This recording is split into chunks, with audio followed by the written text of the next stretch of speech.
Friend, जय माता दी। साल की आखिरी मार्गशीर्ष पूर्णिमा कब है? अगहन पूर्णिमा कब है? चलिए जानते हैं। पूर्णिमा तिथि का हमारे हिंदू धर्म में विशेष महत्व। वैसे तो पूर्णिमा के व्रत हर महीने में किया, लेकिन ज्योतिष शास्त्र में मार्गशीर्ष माह में आने वाली पूर्णिमा को बहुत ही शुभ माना जाता है। इसे अगहन पूर्णिमा, मोक्षदायिनी पूर्णिमा और 32 पूर्णिमा के नाम से भी जाना जाता है। धार्मिक मान्यता के अनुसार इस तिथि पर किए गए दान पुण्य शुभ कार्यों का फल किसी भी अन्य पूर्णिमा की तुलना में 32 गुना ज़्यादा मिलता है। हिंदू पंचांग के अनुसार इस साल आखिरी यानी मार्गशीर्ष मास की पूर्णिमा तिथि की शुरुआत शनिवार 14 दिसंबर को शाम 4:58 पर शुरू होगी। वही तिथि का समापन रविवार 15 दिसंबर को रात 2:31 पर होगी, जिसके अनुसार पूर्णिमा तिथि का व्रत 15 दिसंबर को किया जाएगा। वहीं 15 दिसंबर को चंद्रोदय का समय शाम 5:14 पर होगा। मार्गशीर्ष पूर्णिमा के दिन व्रत करने के लिए सुबह उठकर स्नान कर ले। इस दिन पवित्र नदियों में स्नान करना बहुत शुभ माना जाता है, लेकिन संभव ना हो तो नहाने के पानी में गंगा जल डालकर स्नान कर सकते हैं। इसके बाद घर के मंदिर की साफ सफाई कर ले। उसके बाद घर के मंदिर में दीपक जलाएं और व्रत का संकल्प लें।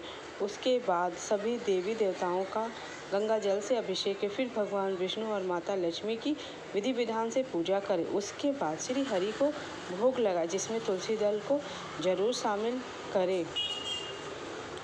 भोग लगाने के बाद भगवान विष्णु और माता लक्ष्मी की आरती करें। फिर शाम को चंद्रोदय के बाद चंद्रमा का पूजन कर अर्घ्य दें। मान्यता है कि ऐसा करने से सभी दोषों से मुक्ति मिलती है। पूजा के बाद दिन दान पुण्य करना विशेष महत्व है। धार्मिक मान्यताओं के अनुसार मार्गशीर्ष पूर्णिमा के दिन भगवान विष्णु और माता लक्ष्मी की विधि विधान से पूजा और व्रत करने से जीवन में सुख शांति बनी रहती है। इसके अलावा व्यक्ति की सभी मनोकामनाएं पूरी होती हैं और हर क्षेत्र में सफलता हासिल होती है। इस दिन पीपल के पेड़ लगाना शुभ माना जाता है। सूर्योदय के बाद पानी में तिल और दूध डालकर पेड़ को सींचे और फिर 7 परिक्रमा अवश्य लगे। तुलसी को लाल कलावा, लाल चुनरी और कच्चा दूध जरूर अर्पित करें। सुबह शाम देसी घी का दीपक जलाएं। शंख पूजन करें। शंख में तीर्थ स्थान का जल भरकर विष्णु सहस्त्र नाम का या गजेंद्र मोक्ष का पाठ अवश्य करें। शंख के जल को घर और कार्यालय की दीवार पर छिड़क दें। दक्षिणावर्ती शंख में साबुत चावल भरकर रखें। सूर्योदय के समय चंद्रमा को कच्चे दूध में चीनी और चावल मिलाकर मंत्र ओम साम सीम सोम सह चंद्रमसे नमः का जाप करें। मंत्र है ओम ऐं क्लीं सोमाय नमः का जप करते हुए चंद्रमा को अर्घ्य दें। फिर समय पर विधि विधान से व्रत संकल्प दान पुण्य कर्म करना बहुत ही जरूरी है। निस्वार्थ सहायता मानव समृद्धि द्वारा की खोल देती है। मार्गशीर्ष पूर्णिमा के दिन गंगा जमुना पवित्र नदियों में स्नान करने से रोग मुक्ति और दान से दोष मुक्ति और ग्रह पीड़ा का निवारण होता है। शीर्ष माह में भगवान श्री कृष्ण की भक्ति का विशेष महत्व है। योगेश्वर भगवान श्री कृष्ण ने गीता में स्वयं कहा है, मासों में मैं मार्गशीर्ष मास हूँ।